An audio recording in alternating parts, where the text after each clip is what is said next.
Қорқыныш адамның ең күшті сезімі, тіпті бірнеше секундтық үйрелі күйде болғаның мәңгілік болып көрінуі мүмкін, және сол сәттерді еске алу әлі де бізді қорқынышты сезімдерге бөлейді. Мүмкін бұл күйді көптеген адамдар ұнататын шығар, өйткені әртүрлі қорқынышты фильмдер мен кітаптар үнемі сұранысқа ие. Саяхат YouTube арнасына қош келдіңіздер. Қазір мен сіздерге 10 қорқынышты компьютерлік ойындар туралы айтамын. Ол ойындарды өткеннен кейін сізге ұзақ уақыт бойы қорқынышты түстер жолығатын болады.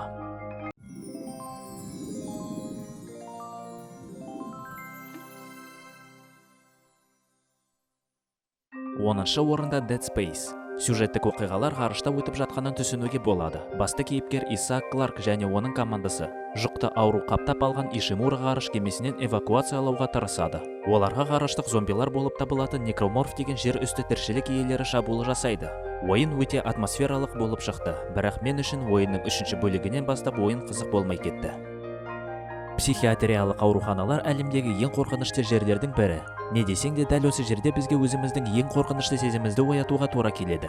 Outlast ойынның сюжеті былай болады. Басты кейіпкерге хат келеді. Бұл хатта психиатриялық ауруханалардың бірінде аурулардың көмегімен тәжірибелер мен эксперименттер өткізіліп жатыр дейді. Кейіпкер көп ойланбай сол ауруханаға аттанады. Өзімен бірге небары тек қана видеокамераны алады. Doom сериясындағы ойындар өз жанрының нағыз ардагерлері. Осы серияның бірінші бөлімі 93 жылы шығарылды. Оқиғалар Марста орын алады. Онда біз базаны барлық жағынан ондаған және жүздеген жандардың шабуылдарынан қорғауға мәжбүрміз. 2016 жылы Doom 4 немесе жай Doom деп аталатын жаңа бөлімі шықты. Ойын өте жақсы және кей жерлерде өте қорқынышты болып шықты. Ал Penumbra деген ойын бізге Филипп деген жігіттің тарихы туралы айтады. Оның әкесі хабар-ошарсыз жоғалып, кейіннен өлді деп танылды. Ойынның басты кейіпкері бұған сенбейді және сондықтан әкенің жаңа іздестіруіне өз бетінше аттанады. Өз тергеуі кезінде ол тасталған Гренландияның ортасындағы шахтаға қауіп-қатерді түсінбей жігіт төмен түседі. Содан кейін шахтадағы ескі баспалдақ Филипптің аяқ астында сынған. Енді ода тек қана бір ғана жолы бар, алға жылжу. Ал оны алда не күтіп тұрғанын кім білсін. Resident Evil ең танымал қорқынышты ойындардың бірі. Бірінші бөлімі 1996 жылы шығарылды, бірақ бүгінде франшиза негізгі сериямен бірге бірнеше қосымша басылымға ие. Кез келген танымал бренд сияқты, бұл франшизада бірнеше ондаған ойындардан басқа кинокітаптары мен тіпті комикстері де бар. Ал Амнезия ойыны бізге осындай оқиғаны ұсынады. Бейтаныс жерде оянып, кейіпкер Даниэль ештеңе есінде жоқ екенін түсінеді. Сонымен қатар қорқынышты тіршілік иелері оны аулайды. Олар оны жеуге қарсы емес. Осы оқиғадан шығуға және не болып жатқанын түсінуге тырысады. Басты кейіпкер өмір сүру үшін қол астындағы барлық құралдарды қолданады. Ең басынан VR ойыны тек компьютерлерде шығарылуға жоспарланған, бірақ кейіннен әйгілі және танымал болғандықтан ол консольдерде де шығарылды. Сюжеттің аясында бүкіл әлемге ашуланған кішкентай кек алушы елес қыз жатыр. Ойынның локациясы негізінде дәліз түрінде келеді, және ойында ашық әлем жоқ, бірақ бұл сіздің жүйкеңізді сергітуге кедергі келтірмейді.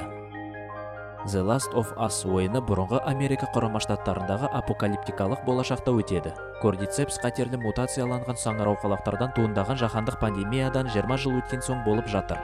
Ойын барысында кейіпкер контрабандшы Джоэл мен жасөспірім қыз Элли шөлді қалаларда аңшылармен, каннибалдармен және зомбилерге ұқсайтын кордицептердің құрбан болған құрбандарымен кездесіп, олардан құтылуға тырысады. Ойын 2013 жылдың 14 маусымында шығарылды.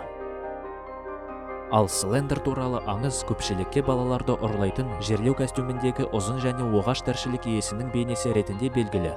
Ол тіпті ересек адамды да қорқыта алады. Сонымен ойынның өзіне көшейік. Сюжетте сіз Кейт есімді полиция қызметкерісіз. Жоғалып кеткен балаларға не болғанын тексеруге міндеттісіз. Негізгі міндет жеті қағазда іздеу. Оларда ескертулер, сызбалар және тағы басқа қарапайым қолжазба да бейнеленген. Слендердің көзіне түспеуге тырысу керек, өйткені ол сізді көрсе бытшыңызды шығарады. Сізге бұл аймақта ешкім қару бермейді, сондықтан Слендермен кездескенде сізде бір ғана жол бар. Run. Сонымен біздің топтың ең қорқынышты ойыны Silent Hill. Оның сюжеті бойынша екі бірдей фильм түсірілді. Көптеген клондар бар, бірақ әлі ешкім түпнұсқа Silent Hill-дің шыңынан секіре алмады. Біріншіден ойын өзінің атмосферасымен белгілі. Кейіпкерлер жұмбақ және мистикалық жағдайларға тап болады. Оларды үнемі шиеленісті күйде ұстайды. Оқиға тұманды қалада орын алады. Соның арқасында сіз үнемі қорқынышты нәрсе күтесіз. Қазір бірдеңе болады, бірдеңе шығып қалады деп қорқып отырасыз. Осымен болды. Мен сендерге топ 10 ең қорқынышты компьютерлік ойындарды айтып бердім. Осының ішінен қай ойынды ойнадыңыз? Комментарияға жазып кетіңіз, және тағы да қандай қорқынышты ойындарды білесіңіз.